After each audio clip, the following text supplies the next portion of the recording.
Saludos a todos mis queridos amigos y compatriotas. El día de hoy su amigo Franco Alfaro viene con una entrevista muy especial en su programa aquí Libertad de Opinión. El día de hoy voy a entrevistar al señor Hugo Valderrama. El señor es boliviano, es economista, es analista político, es escritor y justamente con él quiero conversar un poco sobre la coyuntura de lo que está pasando en Bolivia. La verdad es que Bolivia está pasando por un momento un tanto difícil porque la izquierda ha retornado al poder, han habido elecciones hace una semana y ha sido apresada la expresidente de su país, la señora Yanine Áñez, y al parecer está un poco movida toda esta coyuntura. Justamente la idea es que acá nuestro amigo Hugo pues nos explique un poco de qué cosa es lo que está pasando, pero antes de explicar la actualidad de lo que está pasando, quisiera que un poco nos haga un repaso de lo que fue la última parte del gobierno de Evo Morales y su salida del poder, que justamente muchos medios de comunicación aquí en Perú y en muchos otros lugares están llamando a que la señora Yanine Áñez ha sido una golpista y que ha prácticamente dado un golpe de Estado y que por eso está siendo ahora apresada. Entonces, quisiera que Hugo nos explique qué fue lo que pasó. ¿Realmente fue un golpe o no fue un golpe? Hugo, ¿qué tal? ¿Cómo estás? Buenas tardes. Hola Franco, un saludo hasta Lima, Perú, pues a toda tu audiencia y a ti también. Gracias. A ver, pasa lo siguiente. Habría que hablar no de la última etapa de Evo Morales, sino de la última gestión de Evo Morales, porque básicamente el problema de Evo es la última gestión.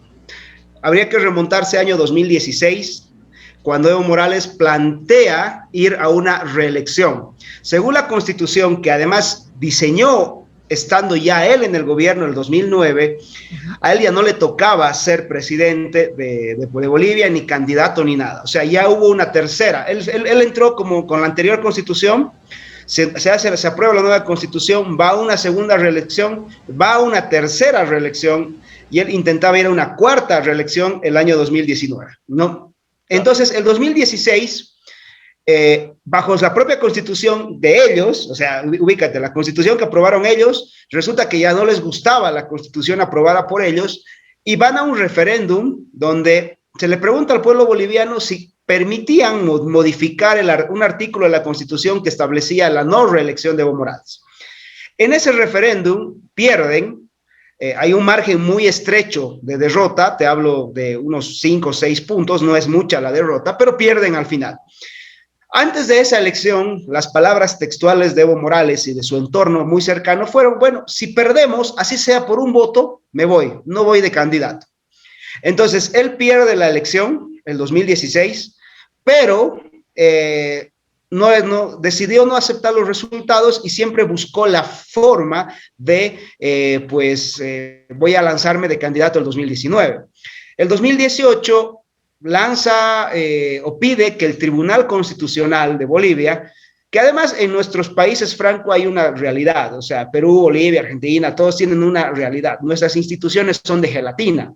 Es decir, no son gente que vaya a decir la Constitución dice que no y ya estás. El Tribunal Constitucional lo que hace es básicamente aprobar el deseo que tenía Morales de ser presidente. Entonces le dice, así es su derecho humano ser reelegido.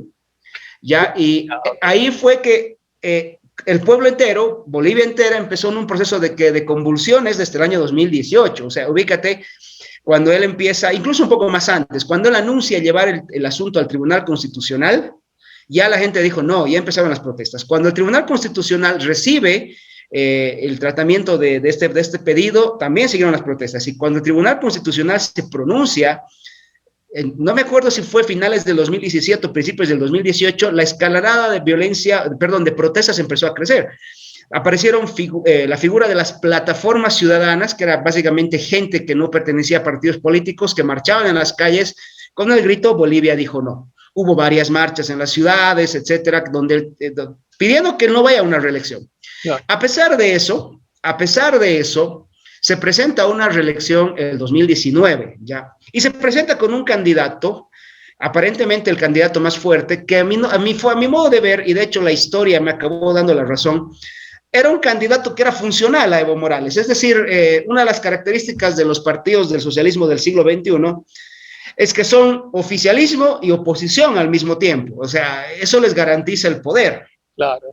Carlos Mesa, que es con el que va a la elección el 2019, Es un tipo que además ya fue vicepresidente de Bolivia en el último gobierno más o menos decente que tuvo el país, que fue el 2003.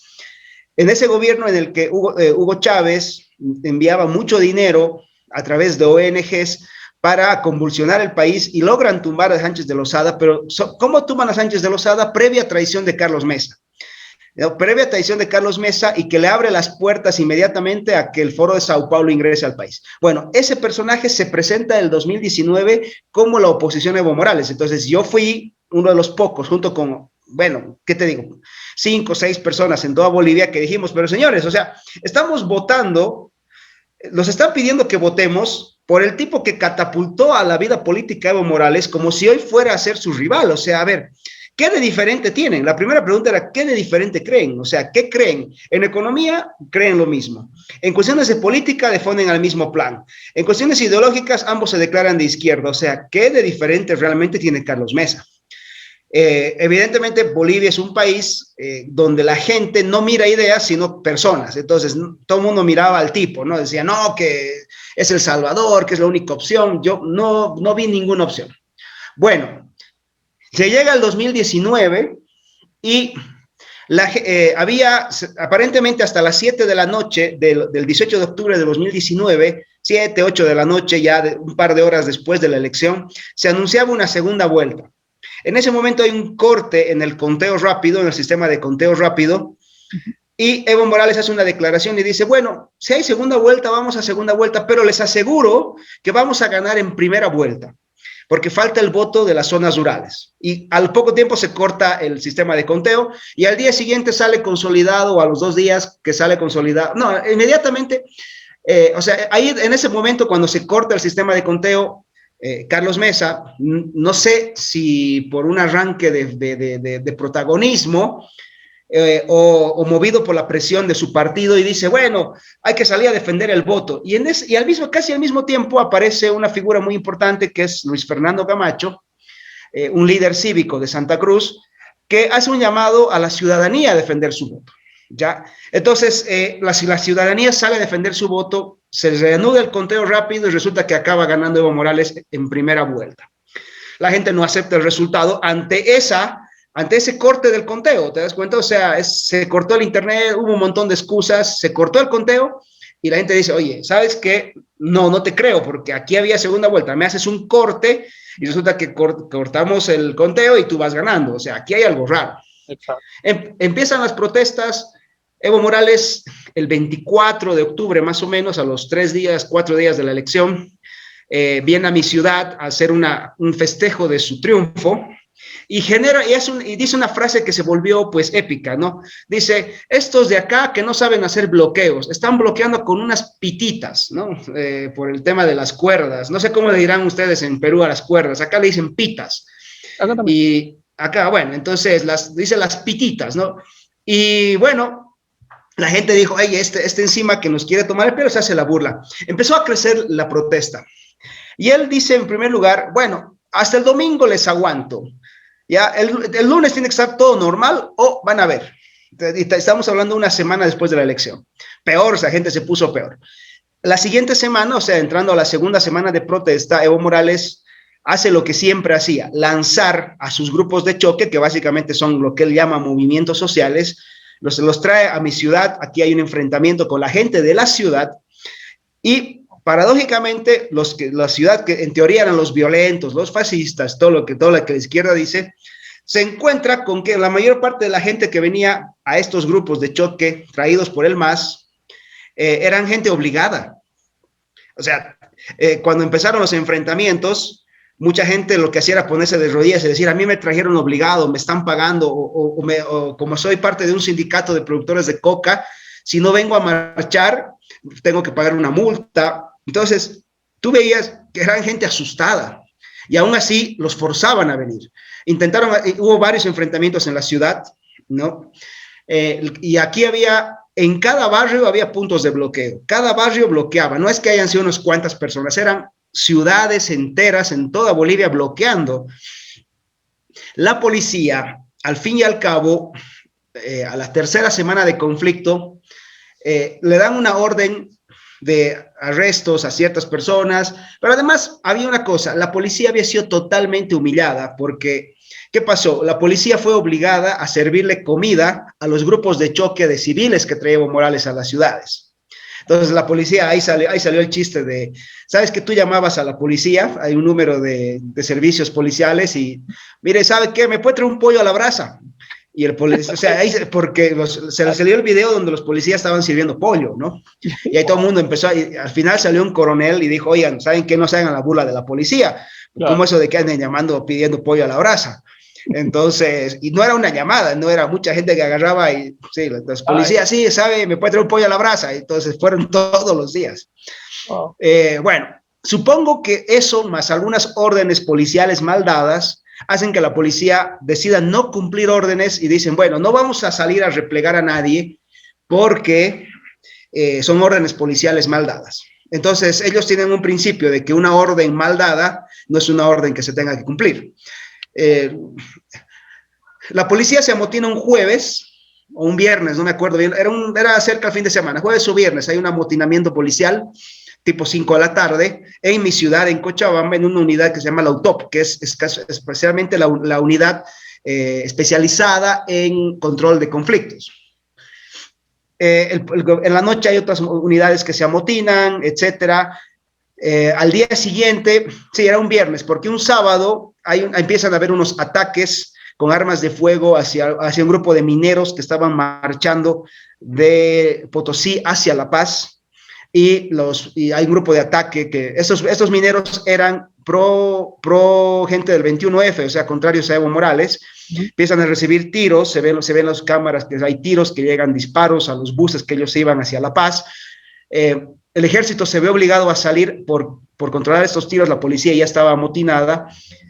Y ahí es donde el comando en jefe de las Fuerzas Armadas, además, usando un artículo que le da la Ley Orgánica de las Fuerzas Armadas, le sugiere al presidente Evo Morales que ante la imposibilidad de seguir gobernando, ante la falta de apoyo de la ciudadanía, renuncie. Ojo, eso se lo permite la Ley Orgánica de la Policía y de las Fuerzas Armadas. O sea, las dos instituciones del orden pueden usar ese artículo de sus leyes para decirle al gobierno que vaya, porque a ver, esencialmente estas instituciones, y en teoría además, no se deben al gobierno de turno, se deben a su sociedad.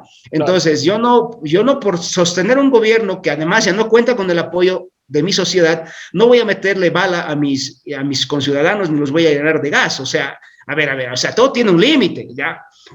Entonces, los militares, el general Williams Kaliman, apellida Kaliman, que en ese entonces era comandante en jefe, además un hombre leal a Evo Morales, o sea, era un hombre declarado leal a Evo Morales, muy resistido por sus propios camaradas, le hace esa sugerencia y le dice, ¿sabe qué, señor presidente? Ante la posibilidad de seguir gobernando, las Fuerzas Armadas no va a...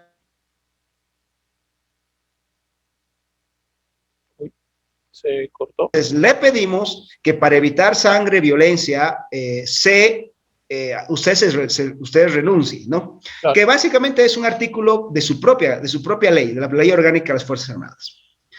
Bueno, y ahí viene una serie de pedidos de renuncia. Sindicatos afines a Evo Morales le piden lo mismo. Y te hablo de la Central Obrera Boliviana, te hablo de sindicatos de mineros. La empresa petrolífera más grande de Bolivia, que es Yacimientos Petrolíferos Fiscales Bolivianos, saca un comunicado en prensa pidiendo exactamente lo mismo, la renuncia de Evo Morales. O sea, es que mucha gente empezó a pedirle que Evo Morales se vaya. Ya, no es que los militares agarraron tanques, rodearon el Palacio de Gobierno, le pusieron una pistola, no, los militares ni siquiera salieron de sus cuarteles, simplemente le hicieron el uso de un artículo de la Constitución. Evo Morales, a pesar de eso, ya sin el apoyo de las Fuerzas Armadas, sin el apoyo de la policía, con varios sindicatos que en su momento habían sido muy apegados a él, se encuentra con sindicatos que le dicen, ¿sabe qué? Mejor váyase. Ya lanza su último tiro al aire, que es pedir una nueva elección. Ya. Ahí es donde, por ejemplo, sucede lo siguiente. Ahí se nota al tiro la funcionalidad que tenía Carlos Mesa a este tipo, porque él dice, no, bueno, si vamos a ir a una elección, entonces vamos a pacificar el país. Y la gente le dijo, no, no, ya no queremos una nueva elección. Queremos que este señor se vaya y no vuelva a candidatear. Eso es lo que estamos pidiendo. Ya no nos interesa la segunda vuelta ni otra elección, porque básicamente la gente sabía en ese instante que, bueno, está bien, vamos a otra elección y va a ser exactamente lo mismo. O sea, Evo Morales iba a presentar, seguramente Carlos Mesa, y al final era una medida de, saben, calmemos el país, vamos a una segunda vuelta o otra elección y listo. No, la gente ya lo entendió y no quería eso. En la tarde de ese mismo domingo, ese llamado a otra elección la hace en la mañana, y en la tarde de ese domingo Evo Morales renuncia. Y bueno, se va a México. Pero antes de eso, o un poco después, digamos, los tiempos no los tengo muy cuadrados, renuncian sus ministros, renuncian la que tendría que haber sido presidenta del Senado, que era una de su partido, que es la señorita Adriana Salvatierra, renuncia a su puesto de presidente del Senado y queda en manos de la señora Yanine Áñez, que era de un partido opositor. Entonces, cuando hay la transición constitucional, porque hay un artículo en la Constitución que dice que el país no puede estar sin presidente, y ante la salida, etcétera, etcétera, hay una posibilidad de que la presidencia pase al Senado de hecho, o sea, el presidente se fue, la presidente del Senado se fue, el vicepresidente del país se fue, el país estaba sin gobierno. La Constitución faculta a que Yanine Áñez asuma el poder de manera directa. ¿Cuál era el cargo de Yanine Áñez, disculpa? Ella era vicepresidente del Senado. Y la presidenta del Senado se había ido. Entonces, por una cuestión de la propia Constitución, ella dice, bueno, o sea, aquí dice que el país me toca, o sea, ya está, aquí está la letra, no hay que ser muy genio para esto, ¿no? Claro. Entonces, ella toma el poder en base a ese artículo de la Constitución. El Tribunal Constitucional al poco tiempo avala, ojo, el mismo Tribunal Constitucional que había dicho que Evo Morales tenía el derecho a la reelección, acaba avalando la posición de Yanine Áñez bajo la interpretación de ese artículo de la Constitución. Bueno, figuras más, figuran vienen, etcétera. Puede haber una interpretación un poco más abierta, más cerrada de ese artículo, pero básicamente eso es lo que pasó. En ese instante, la gente radical del MAS empieza un movimiento de lucha violenta. O sea, sabían que ya habían perdido el poder, claro. Lo que querían era generar caos. Y empiezan a tomar ciudades de manera muy violenta, y esta vez ya no eran con piedras y palos, sino con dinamitas.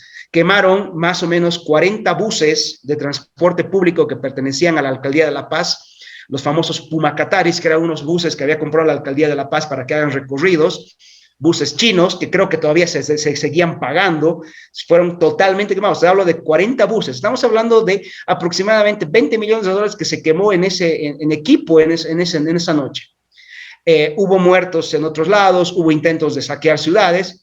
La policía entiende que no va a poder sostener esto, y es el comandante general de la policía que pide que las Fuerzas Armadas colaboren a restaurar el orden, también invocando un artículo de la Constitución y un artículo también del Estatuto de la Policía, y también invocando un artículo del Estatuto de las Fuerzas Armadas que dice que si la Policía Nacional se ve rebasada en el control del orden interno, podrá pedir el apoyo de las Fuerzas Armadas para cumplir esta misión. Entonces, hay eso, al día siguiente intentan tomar mi ciudad, hay un enfrentamiento en Sacaba, que es el camino hacia Santa Cruz, una población que está de aquí a unos, 15 kilómetros, muy cerca de la ciudad, hay muertos. La policía y el ejército acaban probando que los muertos mueren por balas que no corresponden a ningún calibre oficial, es decir, son calibres extraoficiales los que mueren. Además, te voy al caso. Este es el grupo de choque que vinieron a tomar ciudades, y aquí está el ejército. Los tiros tendrían que haber entrado de este lado, en esta dirección, ¿verdad? Claro. O sea, los orificios de entrada de los tiros eran de este lado. Es decir, no cuadran. O sea, claro. No hay forma de que los tiros disparen.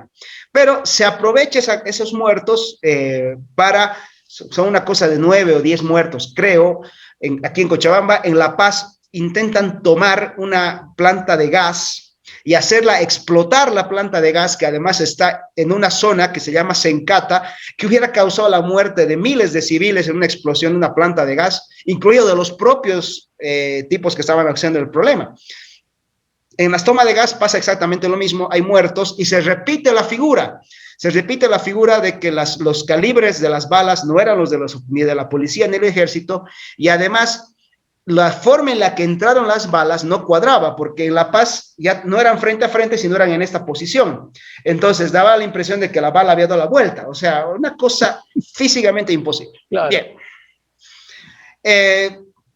Se detiene a mucho elemento subversivo de Perú. Había gente ligada al movimiento de Abigail Guzmán, de Sendero Luminoso. Se detiene gente de las militantes de las FARC que no eran colombianos, algunos colombianos, otros militantes de las FARC de diferentes orígenes. Incluso había un argentino que estuvo herido con un disparo en la cabeza. Se detiene a cubanos pagando movilizaciones, o sea, cubanos que en teoría jugaban a ser médicos, eran en realidad activistas, y esta gente tenía muchísimo dinero en efectivo en el momento de su detención.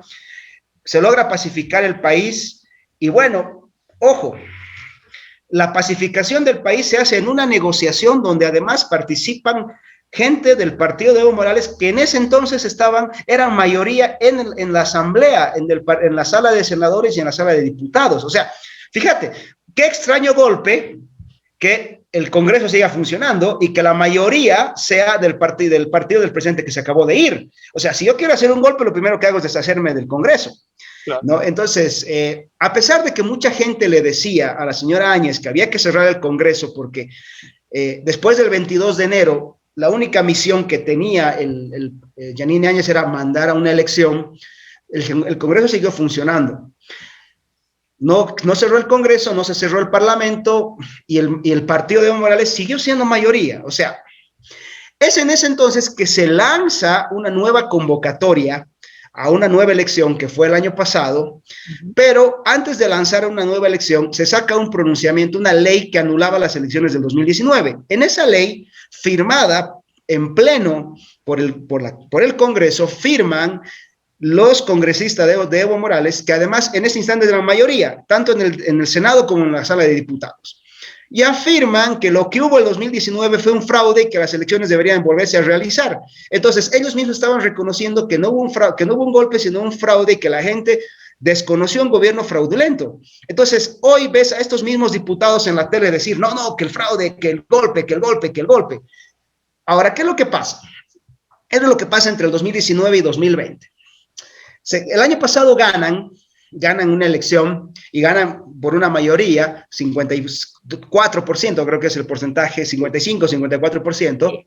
Una consulta, antes de que me continúes contando lo que pasó, tengo una duda bastante grande. ¿Los entes electorales en tu país son confiables? Porque aquí en Perú las elecciones son fraudes hace años y se sabe que los que entran al poder básicamente compran su entrada. Pero bueno, eso tampoco no lo reconocen oficialmente ni la prensa oficialista, que es la gran mayoría de la prensa, ni el mismo gobierno. Pero la gran mayoría de la población ya sabe que siempre hay fraude electoral. Quería saber si en tu país hay confianza o hay, por así decirlo, una desconfianza a las entidades electorales. No, es una total desconfianza. No, aquí no se confía en el Tribunal Electoral hace más de una década. Ya hace más de una década. Ha habido cosas muy evidentes, por ejemplo, que hayan cruzado argentinos a votar al lado boliviano, es un secreto a voces. O sea, ahí en la frontera con Jujuy, por ejemplo, se cruzan de Jujuy hacia Bolivia todo el tiempo. Creo que pasa lo mismo con la frontera con ustedes, ¿no? Que hay mucha gente del Perú que cruza hacia... Recordad que nuestros países tienen fronteras que son también de gelatina. Camino 2 cuadras y estoy en Perú, y al revés, el otro camina 2 cuadras y está en Bolivia. Entonces, nuestras fronteras son muy móviles y da lugar a ese tipo de cosas. Eso se sabe hace mucho tiempo. Pasa lo mismo del lado del Brasil. O sea, no hay una confianza en el órgano electoral hace más de una década. Pero es que yo sigo creyendo que, si no confías en el órgano electoral, no votes. o hace una protesta para que no haya una elección, pero, o sea, la gente dice no confía, pero igual va a elecciones, y igual te pide un voto, o sea, dices, oye, esto es sadomasoquismo, es como el marido que te pega, ¿no? Claro. Tienes un marido que te pega, pero oye, vete de ahí, no, pues sigues ahí con el marido, no, es que esta vez va a cambiar. Mira, no hay esa confianza en el Tribunal Electoral. Bueno, y a pesar de eso, se llama nuevamente una elección con la nulidad de la elección 2019, en una elección que Arce Catacora gana, que de hecho Arce Catacora fue ministro de Economía muchos años en el gobierno de Evo Morales, fue su ministro con mayor gestión, es el que más tiempo estuvo al lado de Evo Morales. Casi el mismo tiempo que Evo fue presidente, casi el mismo tiempo, y fue el hombre fuerte. Por eso es que juegan su carta del ministro de Economía como candidato a presidente.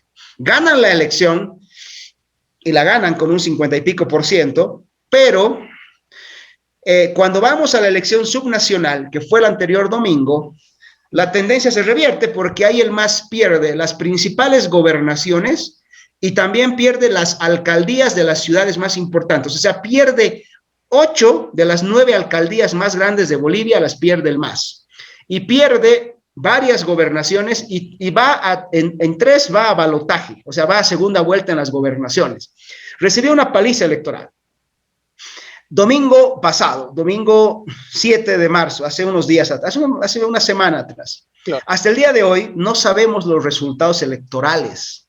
Básicamente no se saben los resultados electorales y la gente estaba muy atenta a lo que hacían los tribunales. O sea, ya les habíamos descubierto que el 2019 nos quisieron tomar el pelo y hay una desconfianza que se viene arrastrando a partir de las elecciones de hace más de una década, lo que te decía. Y bueno, y hay una generación de gente muy joven, especialmente muy joven, que está atenta a lo que va a pasar. O sea, gente que está mirando el conteo.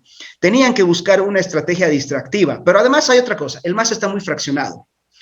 No es lo mismo un MAS en una elección general que un MAS en una elección departamental y municipal. Se han notado fracturas muy grandes al interior del MAS. De hecho, antes de la elección hubo peleas entre ellos, peleas campales, golpes. Ahí se ve la famosa silla que llega Evo Morales en un congreso. No sé si ustedes vieron que Evo Morales estaba hablando en un congreso de su partido y le llegó una silla a la cabeza. Wow, no lo había visto. Bueno, ahí estaba en un congreso y le llegó una silla porque y además no fue el único incidente, tuvo como 4 incidentes donde Evo Morales tuvo que salir huyendo de los propios congresos de su partido. No te digo que tuvo que huir de un congreso de un partido ajeno, tuvo que salir huyendo de los congresos de su propio partido, porque Evo Morales pretendió imponer sus candidatos a estas elecciones, lo que no le resultó. Si tú ves la prensa, hubo un incidente que tuvo que salir escapado vestido de mujer, porque lo querían golpear, entonces el tipo se tuvo que vestir de mujer y escaparse. Aquí le llegó la silla, el famoso sillazo, por eso se hacen la burla, no dicen, hay una que dice, no, pero ¿cuál golpe de Estado? Si el único golpe que yo vi fue el golpe de la silla, ¿no? Entonces, o sea, antes de la elección subnacional, entre noviembre del año pasado y marzo, febrero, Evo Morales era un tipo bastante resistido al interior de su propio partido. O sea, Evo Morales era historia en su propio partido. Wow. Le pasó factura eso el domingo pasado, porque gente de su partido acabó votando por otros partidos. Gente leal a él acabó yendo de candidato por otros frentes políticos. Y te hablo de la señora Eva Copa, que es la alcaldesa con mayor votación en este instante en Bolivia, 63% sobre su rival, que se salió del MAS e hizo su propio partido, que se llama Jayaya. Bueno, en Perú hablan quechua, Jayaya es una especie de levántate, creo, algo así. Ganó con ese partido la alcaldía del Alto con más del 60%, es la figura política, digamos, más importante. No deja de ser una señora tan socialista como Evo Morales, pero bueno, digamos que en este momento son enemigos. Ahora, ¿qué es lo que pasa? Esas facturas internas esas grietas internas, perdón, le pasaron factura el domingo, como te digo, gente de su partido que se fue a otros partidos y acabaron perdiendo. La única forma que tenían ellos de cohesionar el MAS era nuevamente buscarse un enemigo.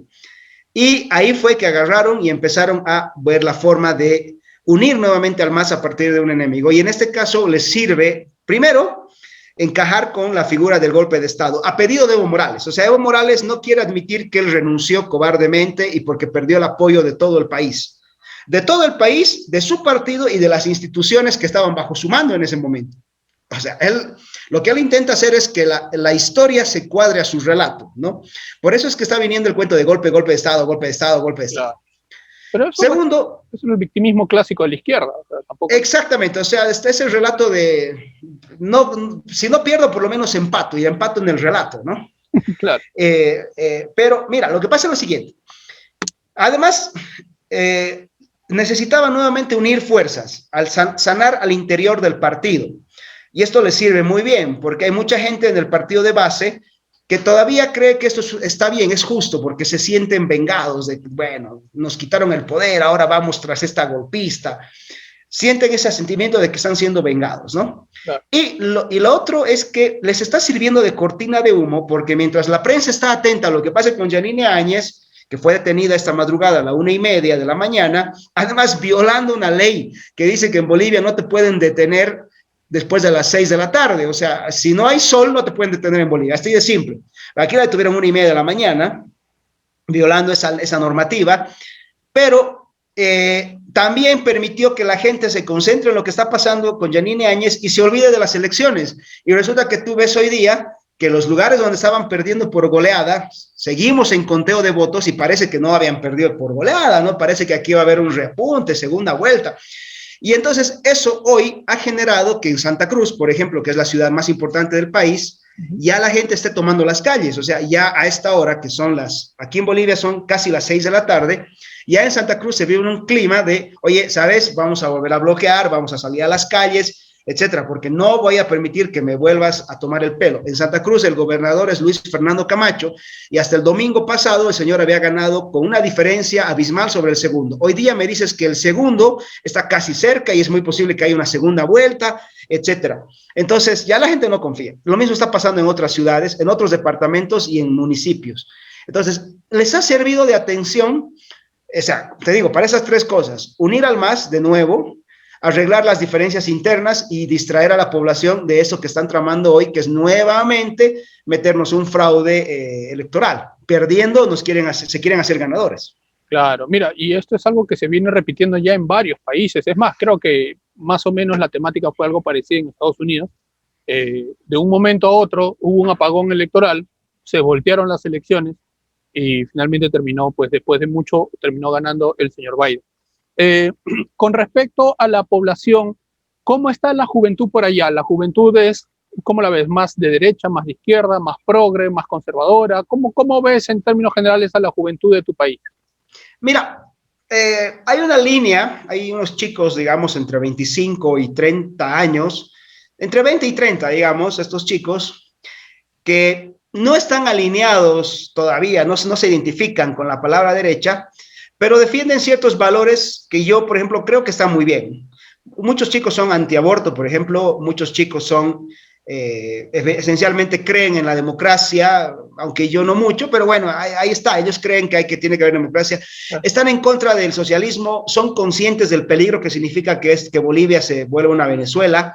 Entonces, hay ciertas cosas que esta gente inconscientemente defiende. Por eso, por ejemplo, la Resistencia Juvenil Cochala, que es de mi ciudad, es esencialmente un grupo antisocialista. No quieren eso, quieren defender propiedad privada. Ellos dicen, yo quiero una ciudad libre, que prospere.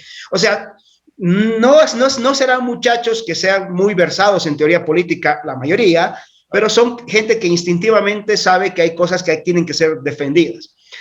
Ahora, dentro de esos grupos también hay gente más progre, etcétera, que lo de siempre. Hay una mezcla de todo, ¿no? Pero sí, los grupos más visibles más bien son antisocialistas declarados, no son gente que esté de acuerdo. Lo mismo pasa en Santa Cruz. Entonces, hay una juventud que hoy día está siendo perseguida porque hay líderes de la juventud cochala, chicos de 25 o 26 años, que están bajo amenaza de ser tomados presos. Wow. Evidentemente, hay una resistencia grande acá. Se está viviendo un clima, yo antes de que nos conectemos estaba viendo noticias, yo tengo, bueno, por mi trabajo me conecto siempre con lo que pasa en el país y me pasaron un par de videos de Santa Cruz y un amigo me dice, mira viejo, me dice lo que está pasando en Santa Cruz y me muestra a la gente ya alterada en las calles, pidiendo no nos van a quitar la gobernación, saliendo a marchar, hay protestas, hay vigilias pacíficas, pero ya el ambiente se está notando. Y de hecho aquí en la ciudad también, yo hace rato en la mañana hablé con un par de amigos aquí de mi ciudad por teléfono y me dicen, ¿cómo está tu barrio? No, bueno, aquí la gente ya está pensando que posiblemente haya conflictos, entonces, ¿qué hacemos de abastecernos de alimentos, etcétera? O sea, hay esa, te digo, no es que haya explotado todavía, pero hay esa tensión previa a la guerra, que creo que es igual en Perú, o sea, y en general debe ser igual en América Latina, ¿no? Estamos, como que estamos esperando que esto estalle. Hasta yo te decía antes de que entremos a la entrevista que en América Latina no estamos acostumbrados a resolver las cosas por la vía política, o sea, siempre las vamos a acabar resolviendo en la calle de una u otra forma. O sea, creo que ahí está nuestra principal debilidad. Claro, porque en realidad, por ejemplo, acá en Perú, el último presidente ha sido prácticamente escogido en la calle. El anterior presidente, bueno, el tras anterior, valga la redundancia, sería el señor Martín Vizcarra, quien dio un golpe de Estado al Congreso, cosa que la prensa no lo quiere reconocer porque aquí tú me comentaste justamente antes de entrar al aire que la prensa en tu país es un poco oportunista. Aquí la prensa está comprada legalmente por el gobierno, porque con esto del avisaje estatal le pasa una fuerte cantidad, varios millones de soles o incluso hasta de dólares a bastantes medios de comunicación muy grandes y estos pues se compran el relato del gobierno. Lo que diga el gobierno, eso es lo que pasa. Hay muy pocos medios independientes. El presidente Vizcarra o el expresidente Vizcarra dio un golpe de Estado al Congreso y toda la prensa dijo que no, que era completamente legal. El Tribunal Constitucional, que estaba rendido también a la mafia que gobernaba nuestro país, también dijo que fue constitucional a pesar de que a todas luces fue un golpe de Estado. Y resulta que cuando hace poco, en noviembre, al señor Vizcarra lo vacaron por muchos actos de corrupción, ya un tema que aquí se llama incapacidad moral, y fue vacado. Y al asumir el presidente del Congreso, la prensa dijo, junto con bastantes candidatos y políticos alineados también a Martín Vizcarra, dijeron que fue un golpe de Estado. Y entonces cuando alguien habla del golpe de Estado, toda la gente se centra en noviembre del año pasado, cuando el verdadero golpe fue en el 2019. Y a raíz de este supuesto golpe de Estado, el nuevo presidente, que se llamaba Manuel Merino, estuvo más que 5 días en el cargo. Esos 5 días tuvo salidas a las calles, huelgas, quemaron todo lo que pudieron, destrozaron todo lo que pudieron, hasta que al llegar al 6.º día, hubo una huelga en la que finalmente lograron cosechar muertos. Hubieron 2 muertos, 2 fallecidos, 2 jóvenes, y a raíz de esto la prensa hizo todo un escándalo victimista y tuvo que renunciar de tanta presión este señor que llevaba 5 días en el gobierno. El señor no había hecho absolutamente nada malo, pero lo votaron porque pues no era parte de la mafia que gobernaba. Y el presidente actual que tenemos, que entró después de todas esas huelgas, hasta ahora sigue demostrando ser simplemente la continuación de Martín Vizcarra. Entonces yo creo que sí, tienes razón, al final los presidentes pueden ser puestos por la calle. Y creo que a las alturas de este partido, pues tienen que ser así, porque ya lamentablemente los entes electorales, la política ha fracasado, los medios de comunicación son corruptos y creo que todo el mundo está lleno de corrupción. Hugo, cuéntame también cómo está la prensa específicamente en tu país. Tú me comentaste que eran un poco oportunistas, pero ¿cómo así? ¿Están a favor del gobierno, a favor de la democracia, comprados, vendidos? ¿Cómo es que está la prensa en tu país? ¿O dividida tal vez? Mira, hay una cosa que Evo Morales hizo bastante bien para hacer el mal. O sea, vamos, o sea, fueron muy hábiles haciendo el mal. A ver, lo que pasó con Evo Morales no es que fue tan bruto como Hugo Chávez, que fue y dijo, miren, me gusta este edificio y lo expropio, ¿no?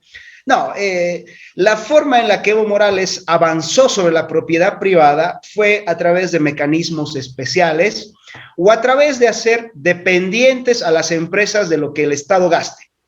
Ya, habría que recordar que Evo Morales entró al gobierno de Bolivia con los precios internacionales de los hidrocarburos más altos en la historia. O sea, Evo Morales se subió a un lugar donde nunca había estado nadie antes, ¿no? Y además, ojo, como dato, su ministro de Economía, actual presidente de Bolivia, no solamente que se farreó la plata de los precios internacionales de las materias primas, sino que además nos dejó con la deuda internacional más alta de la historia del país. O sea, jamás en la vida habíamos debido tanto. Es decir, paradójicamente, en el momento que Bolivia tenía más plata, es donde acabamos debiendo más. Entonces, si habría una pena de muerte para los malos ministros de Economía, yo creo que Arce Catacora debería ser el candidato, ¿no? Porque de verdad, o sea, no cuadras, o sea, es como que a alguien le llegue una enorme cantidad de dinero, se la gasta y encima deba más plata de la que tuvo. O sea, dices, ¿cómo? No, pero evidentemente lo que pasó fue que hubo un modelo de gasto, el famoso modelo del Estado gastador. Nos vendieron la idea de un Estado blindado, una economía blindada. Ahora, bajo ese parámetro que esta gente movió la economía, hizo muy dependientes a las instituciones o de ese gasto o creó normas especiales. ¿Qué pasó con la prensa? Tú veías de 10 canales bolivianos, de 10 cadenas nacionales, por darte un número, 8 tenían publicidad estatal mañana, tarde y noche. Publicidad de las elecciones, publicidad de Evo Morales, publicidad de empresas del Estado, lo que sea. O sea, había que anunciar cualquier cosa que haga el gobierno, se hacía a través de los medios privados y eran en la mayoría, y era una publicidad, pero absoluta y totalmente agresiva. Podía ser una tras otra. Entonces, tú veías que en una grilla publicitaria, la primera publicidad era de yacimientos bolivianos, y la segunda hablaba de la Corte Electoral, la tercera hablaba, no sé, de los logros de Evo Morales en el sistema bancario, o sea, todo era hablar del gobierno, ¿ya? Claro. Evidentemente eso hizo que la prensa acabe siendo pues dependiente del gasto estatal. Obvio, si la gran mayoría de mis ingresos dependen de lo que el gobierno gaste en mí, yo no me voy a pelear con el gobierno. Entonces la prensa un poco que juega a lo que dice el gobierno. El año 2019, cuando ya Evo Morales estaba muy débil, se notó un poco la idea de, bueno, vamos a hacer periodismo independiente, etcétera. Cuando subió Yanine Áñez, se manejó la misma figura, pero yo notaba algo, querido Franco. A pesar de que ya Evo Morales estaba fuera, ya había salido, la prensa seguía entrevistando y con más tiempo y con más intensidad a la gente de Evo Morales. Es decir, la prensa jamás dejó de tener su filiación con el partido de Evo Morales. A pesar de que Evo ya no estaba, la prensa seguía entrevistando. Yo una vez, viendo la televisión, noté algo. A un diputado del partido de Evo Morales, no era un diputado, era un dirigente, le dieron como 12 a 13 minutos de espacio, ¿no? Para que el tipo hable y demás. Cuando les tocó dar un espacio a alguien del gobierno, le dieron exactamente la mitad de tiempo. Entonces, nunca hubo, te estoy hablando de casos concretos, ¿no? La dependencia del financiamiento del Estado y demás. Cuando se veía que el gobierno del MAS retornaba, la prensa inmediatamente empezó a hablar nuevamente. Hoy tú ves la televisión y te hablan, no, están juzgando a la presidenta de facto, que el golpe de Estado, o sea, ya son oportunistas. La prensa baila al ritmo del que le pone la plata, que debe ser algo muy parecido a lo que me cuentas en Perú. Así es bastante parecido en realidad y bueno, es lamentable porque la prensa en realidad debería decir la verdad, ya que es nuestra forma de enterarnos de las cosas que hacen los gobiernos, porque en realidad una persona común y corriente, por ejemplo, una persona, un trabajador, un ambulante, un emprendedor, no sé, una persona que vende comida, una persona que tiene su restaurante, cualquier tipo de persona que trabaja 8 horas al día o más, ¿cómo se entera de las cosas que pasan en el país? La única forma es por los medios de comunicación. Y si estos medios de comunicación están vendidos, te muestran solamente lo que ellos quieren que muestres, pues lamentablemente te vas a desinformar, te vas a formar una opinión errada de la realidad. Y esto en realidad yo me he dado cuenta que la izquierda maneja muchísimo el tema de la propaganda. Todos los gobiernos de izquierda siempre tienen bastante inversión en lo que es propaganda, en lo que es medio de comunicación. Es más, yo cuando hablo a veces con algunas personas de izquierda me dicen, no, pero por ejemplo, mira Mujica, mira Evo Morales, que ha subido un montón la economía del país, mira esto, y todos, en realidad, cuando tú averiguas un poco más a fondo, no son tan buenos como te lo pinta la propaganda. No sé si allá sucede igual también, yo creo que sí, que este es un fenómeno, creo que latinoamericano o hasta mundial. Hugo, para terminar, cuéntame, ¿cuáles son tus predicciones? ¿Qué crees que es lo que pueda pasar de ahora en adelante? ¿El fraude se va a seguir, se va a dar, la gente se va a levantar? ¿Crees Mira, perdón que te haya cortado. Sí, dime. Mira, por lo que yo veo y palpo en estas horas y por la experiencia de ser boliviano y vivir aquí, la gran mayoría de mis 40 años, noto que esto se va a acabar resolviendo en la calle. Espero que no, porque de verdad no quiero que mis compatriotas se maten unos a otros por defender a un político que al final ni los conoce.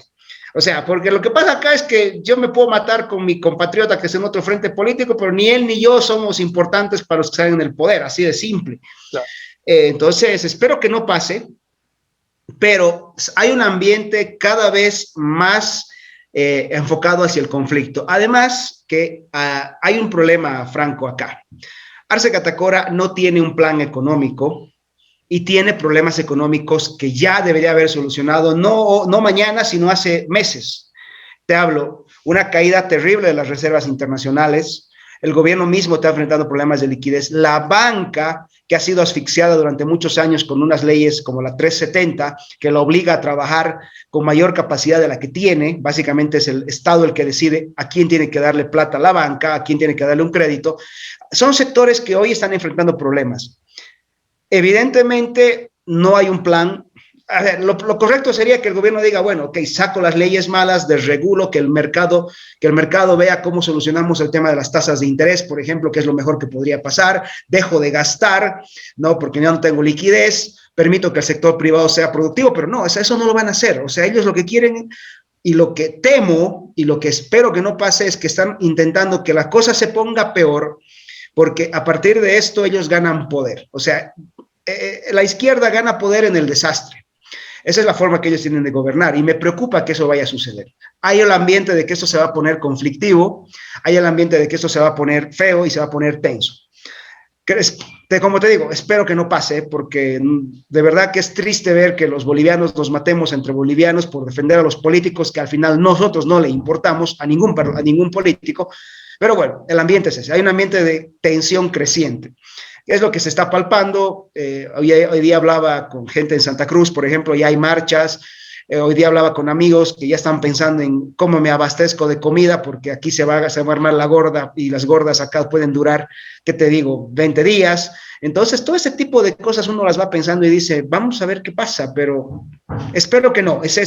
Hay un ambiente tenso, hay un ambiente de violencia, digamos, antes de esa tensión, antes de que estalle la cosa. Espero que no se dé de verdad, pero así está la situación, Franco. Wow, wow. De verdad que es una situación, espero también que los hermanos bolivianos, pues, no, en realidad que estos conflictos no cobren vidas, porque ya bastante hemos tenido, al menos acá en Perú, con el tema del coronavirus. Allá, ¿cómo les ha ido, por cierto, con el coronavirus?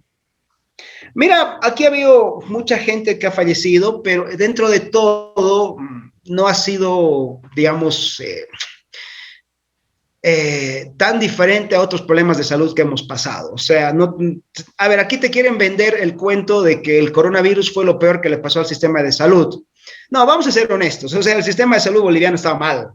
Ya, bueno, y el 2011 ya teníamos una de las peores calificaciones, según el estudio, un índice que maneja Bloomberg. Yo lo tengo ahí en algún artículo.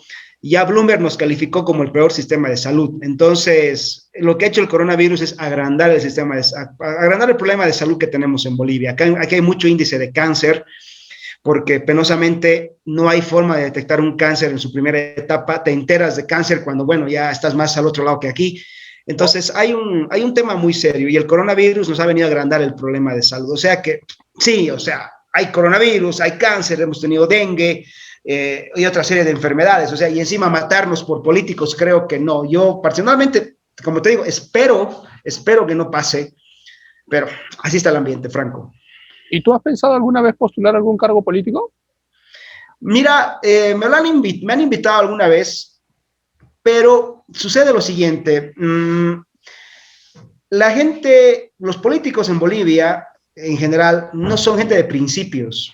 Ya, aquí se ve la política como un modus vivendi, en el mejor de los casos, y en el peor de los casos, que es la mayoría, como un modus operandi, ¿no? Claro. Me meto de ministro, me saco una buena cantidad de mi marmaja, le hago una buena mordida a algún negocio, estoy un par de años y me voy y me vale un rábano. Entonces, bajo esa lógica de los políticos en Bolivia, realmente es como decir, oye, ¿qué tal si me meto, pero soy el único tipo con principios aquí y al final estos se acaban robando plata o me meten en un acto de corrupción y yo acabo preso 10 años porque yo al fin y al cabo no voy a hacer nada, pero voy a hacer al tipo que está más abajo y al que van a poder meter preso, como siempre sucede cuando estalla la corrupción. O sea, el que estaba más abajo es el que...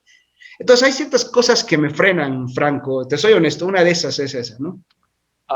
Bueno, eso era un poco personal esa pregunta porque quería saber cómo estabas tú pensando a lo mejor pues ocupar o no un cargo político. Listo, Hugo, más bien muchas gracias por tu presencia en este humilde programa, en esta humilde página. Ya conforme pues vayan pasando las cosas, a ver si nos encontramos en otro momento, tal vez para hablar no solamente de la política boliviana, sino de muchos otros temas que azotan a Latinoamérica y al mundo en general, pues, ¿no? A toda la audiencia, muchas gracias por la atención prestada, gracias por escuchar a un hermano boliviano que nos cuenta cómo están las cosas desde su mismo país, desde su misma perspectiva. No es lo mismo que te lo cuente la prensa, que te lo cuente un mismo ciudadano boliviano. En este caso, Hugo Valderrama, él es escritor, él es economista y analista político. Entonces yo creo que es una visión un poco más independiente de las cosas, no tan acomodadas al poder, como él mismo lo cuenta, pues creo que también en parte es un poco lo que vivimos también nosotros aquí en Perú. Hugo, muchas gracias nuevamente y bueno, pues en cualquier oportunidad estamos viéndonos en otra transmisión. Gracias también a toda la audiencia y nos estamos viendo muy pronto. Hasta pronto. Chao, chao. Chao, Franco, un abrazo a tu audiencia. Chao, muchas gracias.